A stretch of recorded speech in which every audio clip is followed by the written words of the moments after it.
Hi friends जय जगन्नाथ। तो सांग मैंने मुझे कही केमी सेलिब्रेट करी प्रथमाष्टमी जनवाई।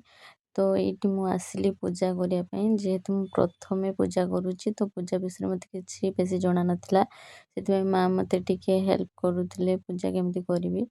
तो नुआ धान आगु 7टी गोबर पेंटुड़ा पूजा है। तापर नुआ चाउल पिठा भी बना जाए। तापर मु पूजा कर सारी ये ठाकुर को वंदापना कली। वंदापना कर सारे ठाकुर को जुआर हेली। जुआर हो सारापर आसीथिबा नुआ वस्त्र को ठाकुर मुंड लगे घर बड़ झील को पूजा कली वंदापना कली। तो ये देखो सांगने मो सान भाणीजीर अवस्था केमी मुह सुखी किसी कथा नहीं ता लगी भी नुआ ड्रेस आसी।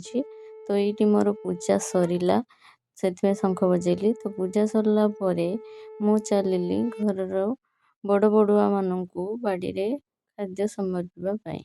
तो खाद्य दे सारापर देखो मो पु केमती नाची कूदी होता है। तो ये आम पिठा तरकारी खाइलु मटर तरकारी।